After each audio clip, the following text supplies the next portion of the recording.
track between menarche and menopause. Menarche means the onset of menstruation, and menopause means the cessation of menstruation. Heavy bleeding during these periods, during periods or lasting for more than 7 days, or bleeding or spotting in between the period. This is just briefly for you to register. So what are the types? There are many types of abnormal uterine bleeding. First is polymenorrhea. Polymenorrhea is poly means many, means frequent, you can say. The normal menstrual cycle is considered between 21 to 35 days. So if it is below 30, if the menstrual cycle repeats in 21 days at regular intervals, it is called as polymenorrhea. Another is second in the line is menorrhagia. That is excessive bleeding, heavy bleeding at regular intervals. Then the third is metrorrhagia. Metrorrhagia means you can just remember meter, means there is alteration in the menstrual cycle, means prolonged menstruation at irregular intervals. So patient comes to us and says they don't remember the last menstrual period. They just get so confused because there is hardly any gap, or there is a lot of gap. So that is metrorrhagia, alteration in the cycle. So you all, whenever any presentation, whenever any patient comes, they should remember and what exactly are the words. There is no need to remember the technical terms, but at least you can simplify it by knowing, giving the history properly, so that we can put it forth properly. So another is, the fourth one is the menometrorrhagia, means combination of both menorrhagia and metrorrhagia, means excessive bleeding. Excuse me, doctor. I think your slide is lagging behind. The number is still on the second one. Yeah, second one. It's still on the second one, at least on my screen. Yeah, okay. Types. Now I'm on the second one only. I have not switched. No, over. yeah, on the types. Now this is the third. Yeah, the third I have already told you about. Have you registered? Yeah, it? yeah, Should I repeat it? Yes. Metrorrhagia is prolonged menstruation at irregular intervals. Means there is, the cycle is disrupted. The menstrual cycle is disrupted. Okay. Then the fourth is Are you able to hear me, or am I properly audible? You're perfectly. You're perfectly. Okay. No, now they're proper. So, yeah, menometrorrhagia is both, means menorrhagia and metrorrhagia. Okay. And the fifth in the line is, there are many actually, but I wanted to discuss only that are relevant for all of you. I mean, for people who are not in the medical field. So the fifth one is oligomenorrhea, means less menstruation, infrequent menstruation, and more than 35 days cycle, means the cycle is also disrupted and the flow is also disrupted. Okay. Then causes, I will just elaborate the causes in brief. I mean, I will just highlight the causes, and then I will also tell you in detail about the age group and everything. This is just in general. Pregnancy complications is the first cause, means pregnancy in the beginning. In some cases, in some patients come with bleeding in the first 3 months of pregnancy because of hormonal problems. Means if the hormones to sustain the pregnancy are less, means that there are two hormones most of you must be knowing, because we need to know basics about our system. It's not just menstruation and pregnancy and all that. We know that our whole body is governed by these 4 hormones. FSH, that is follicular site stimulating hormone. LH, that is luteinizing hormone. They are all secreted by one of the lobes in the brain called pituitary. And there are the other 2 hormones called estrogen and progesterone, which are secreted by the ovary, by the ovarian cells. And ovary also secretes a male hormone, but in less consistency. So this estrogen and progesterone are mainly responsible for pregnancy, but to sustain the pregnancy, progesterone is very important. Whenever progesterone levels drop, in pregnancy, the bleeding starts. Okay, so this is also because it is a abnormal uterine bleeding. It comes in the abnormal domain. So I am just putting it in this. Second is also, this comes under pregnancy only, abortion and ectopic pregnancies. Abortion, as you all know, it is just when the bleeding, even though progesterone levels drop. There are many causes, but you just have to just register this. And in abortion and ectopic pregnancy. Ectopic pregnancy means if the pregnancy is somewhere outside the uterus, fallopian fallopian tubes, not only in fallopian tubes, it can be in the ovaries, it can be in any other pelvic organ which is close by, but mainly it is found in the tube and the ovaries. So that also causes abnormal uterine bleeding, because that is an abnormal site of the pregnancy, and the uterus is confused whether to, uterus is prepared with the inner lining of the uterus to shed the for the fertilized ovum to be embedded, but it's confused when the ovum is not coming the uterus to the inner lining of the uterus, it starts shedding it out. So that is also, that comes in the pregnancy. Then certain genital diseases, that genital means any diseases related to reproductive tract. For example, tumors, means tumors can be benign, like fibroids, polyps. They are very common. You all must be quite acquainted to all these problems, because they are very common. Then tumors can be malignant also. Malignancy means they can be malignancy excuse of me, the doctor. uterus is divided into, Excuse me, doctor. I think your slide is not moving. What happens now, whenever somebody enters, it gets stuck. So I think you have to. Okay, my slide. Start no, I am on the third slide only. I'm on the types causes, only. With the causes only. Yeah, I'm on the third slide only. No, it is showing types. You can hear me now. Types, okay. We can see only the types. No, types I have already finished, but there's something wrong. If somebody is entering, it is something is going wrong. Whenever somebody enters, no, it gets blocked. So you have to stop the share and restart again. On the top, you can stop. Okay. Share again. Share. I'll start. I'll restart again. Okay. Yeah. Stop the share and restart. Okay. From yeah. Now we can see. Yeah. Start it again. Now you can see. Yes. No. Start now. I have to share. Yeah. Start the screen. Next time, go be careful about people entering late here. Yeah. People enter late and really see it. Yeah. Now we can see slide. Yeah. Okay, I was somewhere here. Okay. Yeah. Causes. Yeah. Can you all see? Yes, we can see now. Okay. Now just see some.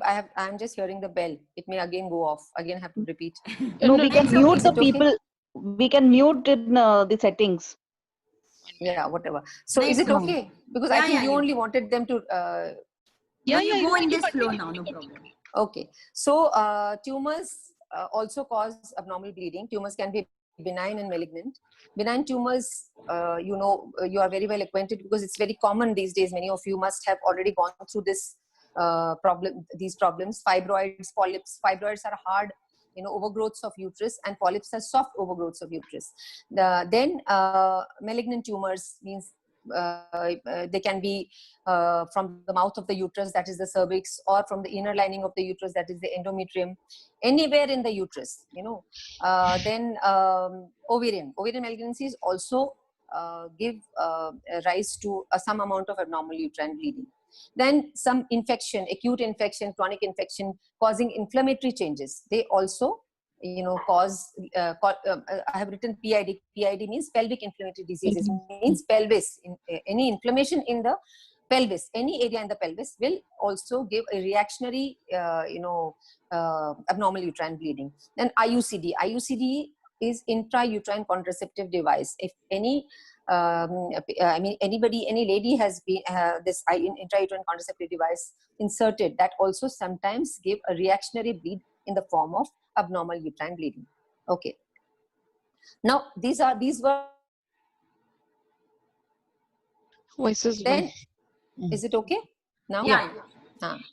These till now I discussed about the causes related to the reproductive tract, means genital area. Now there are some extragenital causes not related to the local reproductive system. Those are endocrine causes. Many people these days, many people are having thyroid problems. Either it is hypothyroid or hyperthyroid. Means hypothyroid is excessive secretion of thyroid stimulating hormone, and hyperthyroid is low TSH. Both these conditions will give rise to abnormal uterine bleeding.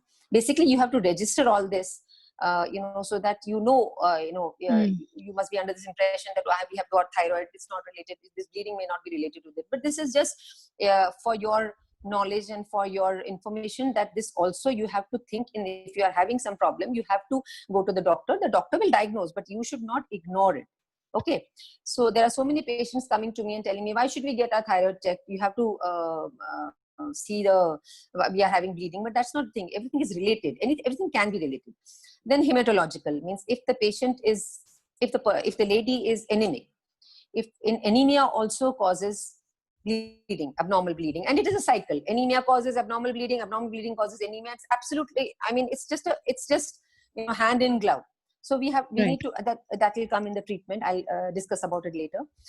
Chronic systemic diseases means if any woman is having some problem with the liver, like liver failure, renal failure, kidney failure, which gives, which affects the coagulation profile, means the clotting system, because, what happens is menstrual blood should clot. In these cases, patients, the clotting is not there, and everything is, the whole system is confused. So this is also, you have to keep in, this is what you have to keep in mind also. Then there are some drugs which cause this abnormal uterine bleeding, that is oral contraceptives taken to as birth control, anticoagulants. If the patients are having some heart problem, they take this aspirin, Disprin, or heparin and all. They also cause, they are known to cause abnormal uterine bleeding. I'm not generalizing. I'm talking about, it happens. We can think about these causes. Then emotional stress. This is very, very common these days. Emotional disturbances cause a lot of, have a lot of role to play these days, in this, causing menstrual disturbances. Means, it's not only the uterus which is involved in abnormal uterine bleeding. Along with the uterus, ovary, plus the brain, the hypothalamus, which is controlling the whole system. Any deviation in the axis, which is very much affected with this emotional disturbances, causes abnormal uterine bleeding. And last but not the least is obesity.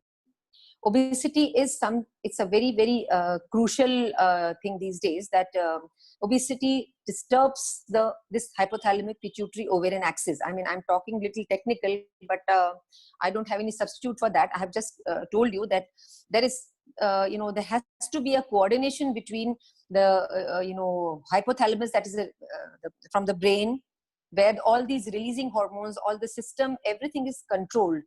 There has to be balance between those hormones plus the ovarian hormones and the uterus. There has to be all the three have to be balanced.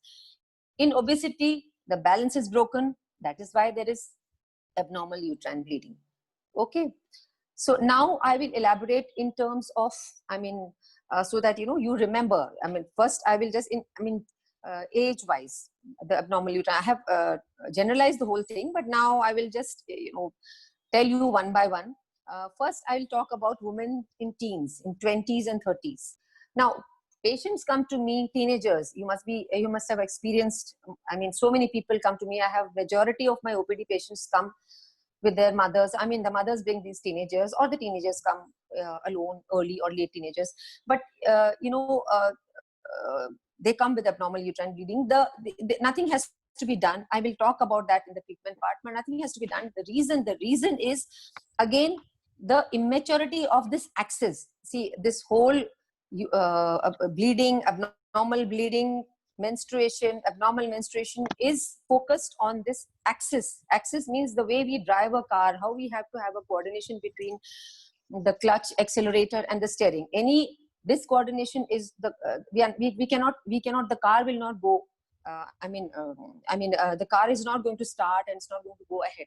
Similarly, there has to be a coordination between this hypothalamus, pituitary in the brain, plus the uterus, plus the ovary and the uterus. If there is any discoordination, we need to, this is what happens. But in the beginning, in the teenagers, this is absolutely normal, because there is immaturity of this hypothalamus, pituitary and ovarian axis. This settles down on its own. So nothing to worry about it. Then what is most common, what has been discussed last time, Dr. Bindu must have discussed, this is polycystic ovarian disease, that also sometimes causes abnormal uterine bleeding because of the faulty ovulation. So whenever the egg is released, only then the uterus gets a signal to shed the inner lining of the uterus in the form of menstruation. If the signals are wrong, so it's uterus is going to just shed will not know, it gets confused whether to menstruate or whether to shed. So this is how polycystic ovarian disease have a role of irregular, abnormal uterine bleeding. Then pregnancy, which I have already discussed, especially in the first few months. And of course, in the later months, if the placenta is low-lying, there is bleeding. So this is just to sum up. Then birth control pills or intrauterine devices, which I have already mentioned. Birth control pills also sometimes, because they are hormones which we give from outside to control the inner hormones, to, you can say, to give a negative feedback to the inner hormones, so that, ovulation doesn't occur. And when the ovulation is suppressed, sometimes it causes abnormal uterine bleeding. Then hormonal imbalance. This is usually common after the 30s. I have already told you, most of it is overlapping. Now, estrogen, in the body makes the uterine lining. It makes the uterine lining thick or whatever, under the influence of estrogen. It depends upon how much estrogen is in your body. Estrogen is the main hormone which is secreted by the estrogen, and progesterone are two main hormones secreted by the ovary. So any alteration in the estrogen levels, will cause the make the uterine lining thick or thin, and subsequently make the uterine lining shed. If the balance is proper, if the estrogen and progesterone are properly secreted, or if they are not suppressed by any other hormone in the ovary, everything will go smoothly. Okay, so then come age group 40 and 50. That is perimenopause to menopause. Perimenopause means before menopause. It usually starts, Indian age for menopause is 45 to 55, but perimenopause means before menopause. The changes in the body start occurring before menopause, that is around 40. So this is called before. Peri means before, and to menopause. Here, usually the ovulation is irregular. So you have to, bear in your minds that this happens in a lady. This this is absolutely a normal phenomena. It happens in a lady 3 times. First at the at menarche, when the young girl starts menstruation, that is also normal. And then just before menopause, that is also when the ovarian function is it's little quivering. That also is absolutely normal. And third phase starts when when the third, which I have not mentioned, which is not necessary here, but I just wanted to tell you. Third is when, after pregnancy, the lady starts, menstruation, after lactation or whatever. So these 3 phases are absolutely normal. They don't need any treatment. So this is just in between. I have just, I thought I'll just elaborate this also, because I just remembered to talk about it. So I that is not in the, it's mentioned in the slide. So I was just telling you about this perimenopausal, before menopause, or pre-menopause also it is called. Here the ovulation becomes irregular, means egg formation becomes irregular because of the age. The estrogen starts receding. It starts it's not the level of the estrogen starts falling. I mean, the graph starts falling. The ovulation graph starts falling, and that also gives rise to, I told you, estrogen is, as I've already mentioned, estrogen is the main hormone which is responsible for menstruation, along with progesterone. And this causes abnormal uterine bleeding, which I have told you there's nothing to worry about it. But sometimes because of the quivering effect of the estrogen, thickening of the uterine lining becomes, beyond a certain limit, which can be a warning of uterine cancer. You cannot just take me for granted by telling you that everything is okay, so no need to go to the doctor. As I have told you, 3 phases, you have to be just take it easy. But at the same time, if it is you need the medical professional or gynaec to tell you, but this is normal. Sometimes it can go unnoticed, and you are under this impression that abhi menopause, I'm just approaching menopause, so this could be normal. No, you need to see a doctor if at all you have any deviation from normal uterine bleeding. Okay, then also at the same time, examination has to be done by a doctor. You need to go to the doctor if you have any deviation, to see if there is any lesion in the mouth of the uterus, that is called the cervix, which may be ulceration also because of this hormonal, normal hormonal imbalance can become abnormal anytime, but then you have to, have a warning in your mind that you need to see a medical professional rather than taking your own decisions. It could be, early malignancy also. So you need to consult a doctor if you have, especially after 40, if you have any irregularity in your menstruation. Then comes women after menopause. So women after menopause, normally if a lady menstruates after 6 months of cessation of stoppage of menstruation, it is called menopause. Sorry, if the a lady doesn't menstruate till 6 months after stoppage of menstruation, then we can label her to be menopausal. And if a lady comes with bleeding any time after 6 months, we have to investigate. It's a very, very important thing you have to register in your mind. Never ignore this is called postmenopausal bleeding. That is what I'm talking about, women after menopause. It could be some ladies come to me or go to any other doctor and say that we have got hot flushes. Usually if the menopause comes on time, hot flushes and all are have to be ignored. But if the menopause comes little early, means around maybe less than 50, around 45, then you can consult a doctor for any hormone replacement therapy. But sometimes hormone replacement therapy also gives rise to abnormal uterine bleeding. Then you also, after menopause, if there is any bleeding after 6 months, you have after 6 months, not before 6 months, but there is no subjective rule that you have to wait for 6 months. Even 3-4 months, after 3-4 months of cessation of menstruation, if there is any bleeding, even for a day, you need to go to the doctor. Let the doctor decide whether it is normal or not normal. But usually after menopause means stoppage of menstruation. Patient should not menstruate, whatever is the case. So the deadline is 6 months.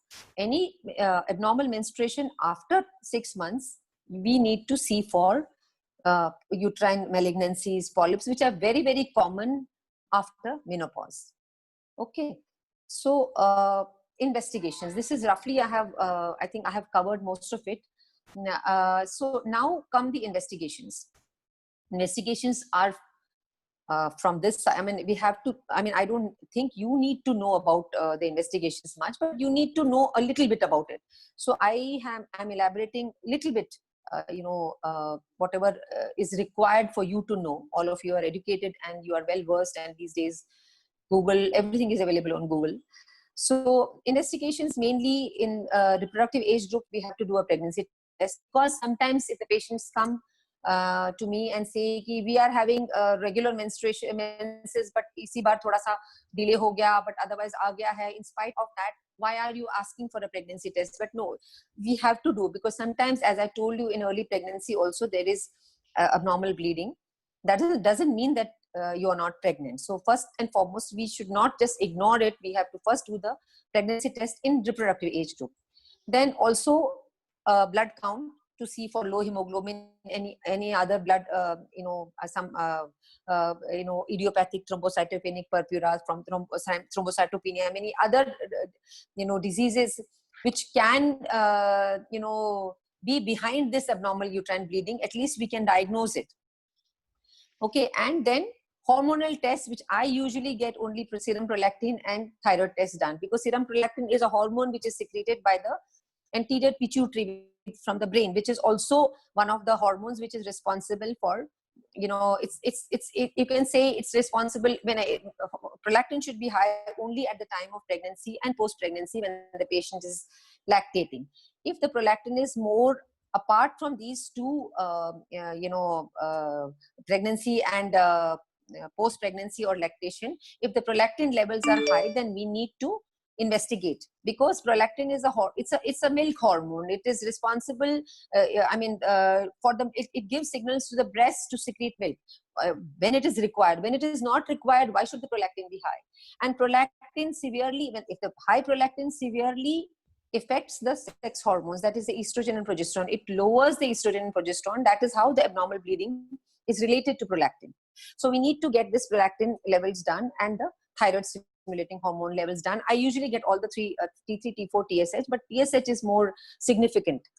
And then ultrasound. Ultrasound is most important tool these days for investigations, to see at least the image of the uterus and the ovaries, to know roughly what is happening, what is the size of the lining of the uterus, is there any problem, what is the size of the ovary, whatever, we cannot pick up everything on sonography, but at least some relevant points. Then there is something called as pap smear, that is papillicular stain. Also to know, usually after 40s, it has to be done. In the West, it is done after 30s only, but here it is recommended after 40s.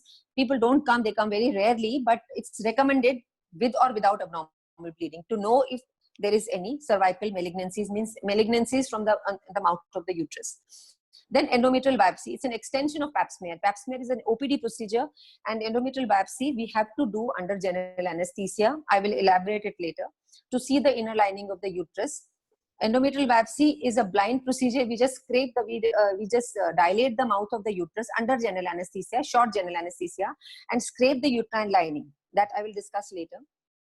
And the last one is hysteroscopy. Hysteroscopy is, it's, you can, yeah, I mean, I don't know whether I should talk about it or not, but I'm just giving you a rough idea about what is it's a thin metallic tube with a telescope attached, and it can be inserted inside the mouth of the uterus through the canal which is connecting the body of the uterus and the mouth of the uterus, and it has a camera in it. We can see, I mean, in DNC, in endometrial biopsy, which is called a dilatation and curettage, that is also a minor procedure. This is also a minor procedure. The difference being that here you can see what you are taking out. In endometrial biopsy, we can miss the lesion. At least if we are seeing through a telescope some suspicious area, we can, take a biopsy from there. These are the investigations. Then prevention. If somebody asks me how can we prevent abnormal uterine bleeding? Abnormal uterine bleeding can't be prevented, but if it is caused by, but it can be kept under control, and the causes can be looked after, but it cannot be prevented. We cannot do it. There are no vaccines to prevent these abnormal uterine bleeding. It is there, and our body is subjected to so much of ups and downs. Are these graphs of these hormones are related to the ups and downs throughout our life, from the time the menstruation starts till the time the menstruation ends. And it cannot be prevented, but it can be controlled. And most important thing is, if it is caused by hormonal imbalance, it cannot be prevented. But if the hormonal changes are caused by overweight, then losing weight can help, as weight affects hormone production. Okay, so treatment. I'm elaborating the treatment. I have generalized it first, but now I'm just individualizing it. It depends upon cause of bleeding, age, and whether pregnancy is desired in future.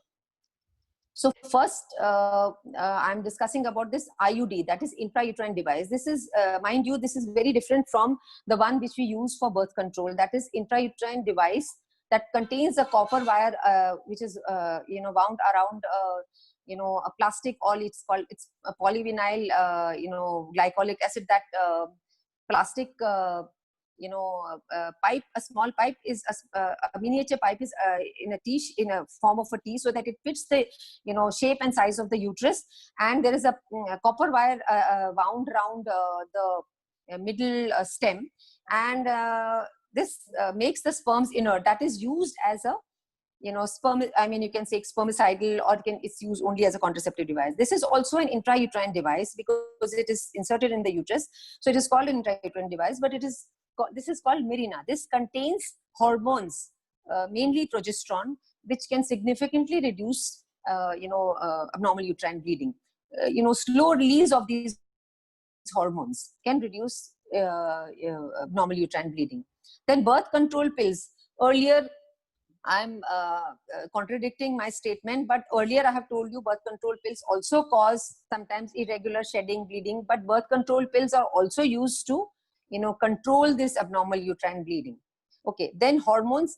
What are these birth control pills? There are two types of birth control pills. One is combined pills, that is estrogen and progesterone. Hormones like combined pills containing both estrogen and progesterone, preventing abnormal uterine thickening. Because when we give this birth control pills, we are hampering the ovulation. When we hamper the ovulation, normally the this inner lining of the uterus is not going to be as thick as it would be in normal ovulation. So this is how it controls the abnormal uterine bleeding. It also controls the flow and cycle, both. That's metorrhagia and menorrhagia. Then there is another pill called progesterone only pill. The same pill, the same progesterone which is there in Mirena, which releases locally. But here, so many patients tell us, that we don't want to take any tablets, so we give something. So we suggest Mirena, which is a locally, where the hormone release is locally to reduce this. But this progesterone can be taken. It's called a mini pill. It can be taken it can be given in some women who are having heart problems, who are hypertensive, because estrogen is also said to cause elevate hypertension, you can see. Okay, so then I just want to elaborate this. What is dilatation and curettage? Dilatation and curettage is the scraping of the uterine lining. As I have told you, it is done under general anesthesia. It can be done as both diagnostic and therapeutic purpose. Diagnostic means we can diagnose what is the reason, to exclude malignancies, to exclude, to know whether it is because of hormonal imbalance, or if there is anything else. Sometimes tuberculosis also causes this abnormal uterine bleeding, and sometimes tuberculosis of the genital tract. And also we can take the lining of, some material from the lining of the uterus and send it for testing to know what it is exactly. And also therapeutic means if we scrape the lining of the uterus, we are just removing the extra, the tissue which is responsible to give because of the imbalance of the uterus. Because of the imbalance of the hormones, the lining of the uterus is not uniformly formed, and because of this, what happens is some portion remains still there, and I'm talking about abnormal uterine bleeding in case of hormonal imbalance. Some lining of the uterus remains inside, and usually in the next cycle it keeps on. The whole normally when the whole during menstruation, the whole lining has to be shed off. The uterus becomes completely empty. Around 3 to 4 millimeter is the thickness of the uterus post menstruation. And pre-menstruation, before supposing a lady has to menstruate tomorrow, day after tomorrow, her endometrial inner lining should be around 14-15. So this 14-15 that is 1.5 centimeters. So it is going to go down to 3 to 4 centimeters. But in cases of this abnormal uterine bleeding, this lining doesn't go, it remains somewhere 7-8, so that next time it gets collected again, and in between it sheds, there is which has to be shed, it remains inside only. So this therapeutic means what is not done, what the body is not doing, we are doing. Means we will just clean the uterus and just clean it completely, so that in the next cycle the proper, it's just an assumption, it doesn't work in most of the cases, but in some cases definitely it works. It depends upon the condition, the diagnosis, what we get in the diagnosis. But we clean the uterus so that the new cycle is formed. We try to create a new cycle. We try to give some pepping to the hormones. Okay, this often, usually about, you can say in about 40 to 50% patients it controls bleeding, but within 6 months in some patients, in around 30 to 40% of patients, it comes back again. Means we have to think about some other treatment ahead of this, because we cannot just keep on doing DNCs again and again. So it becomes mandatory, this dilatation and curettage. I'm not saying everybody should do it. It becomes mandatory after 40 years if symptomatic. If symptomatic means if there is any abnormality in the normal uterine flow. So another, which I have already elaborated it earlier also, hysteroscopy means, here the difference between dilatation and curettage and hysteroscopy is both are done under general anesthesia, but hysteroscopy gives a better vision of the excellent vision of the uterine cavity, because it has a camera attached in it, and we can it's most unlikely to miss the biopsy, to take the biopsy of the suspected area. It is highly sensitive and in detecting the intrauterine pathology as compared to DNC, but it is a costly equipment. Then last is the hysterectomy. That is the last resort. If nothing is working, then we think of hysterectomy. That is surgical removal of the uterus, which can be open or laparoscopic. These days we prefer laparoscopic because because of the advance and the side effects, the stay in the hospital, patient can go next day. That is this. And then there is one more in between, which I have kept it for discussion in the end. It's called endometrial ablation, because most of you must not be knowing about it. Endometrial ablation it's also a surgical procedure. What we do with our by doing a dilatation and curettage. It's a dilatation and curettage is a blind procedure. I told you, we just guess what we are doing out of our experience, and we remove the inner lining of the uterus, that is called the endometrium. This is also a removal of the inner lining of the uterus, but it is done under vision, and we use cautery to remove the inner lining of the uterus, so that we don't, we take out, uterus has 3 linings. Inner lining is called endometrium, middle lining is called myometrium, that is the muscle, and outer lining is called perimetrium.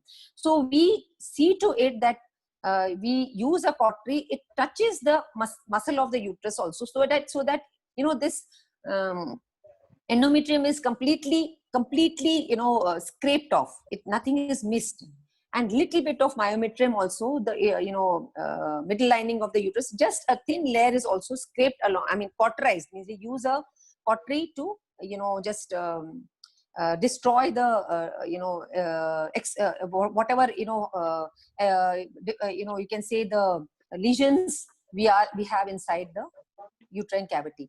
So this usually stops bleeding in women, but few may have regular periods, but few may have irregular periods. It may work, but usually it works. People who want to preserve their uterus, it may work. But sometimes, very rare cases, you need to use birth control measures, though pregnancy is very rare.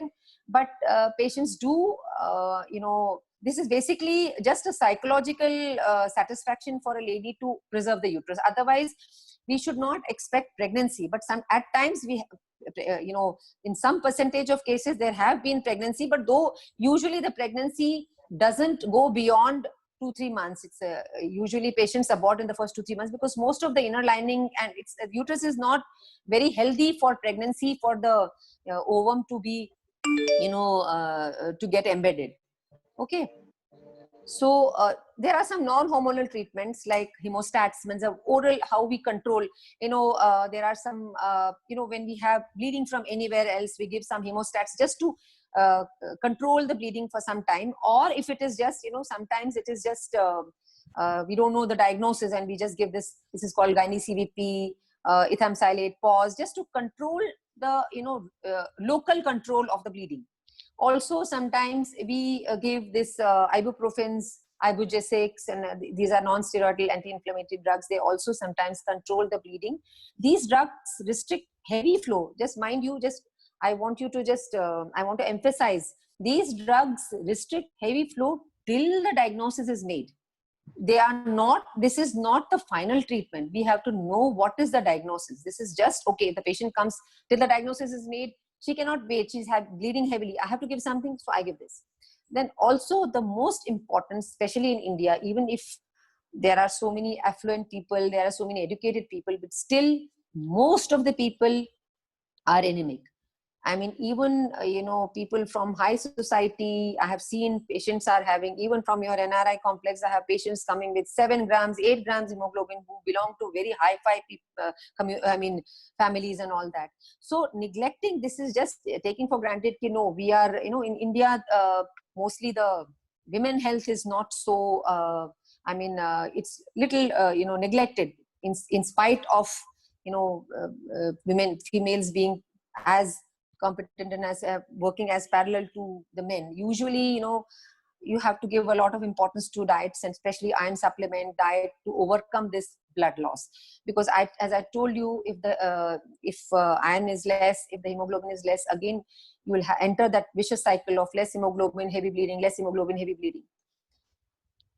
Okay. So living with abnormal uterine bleeding, this is most important. This is just summing up.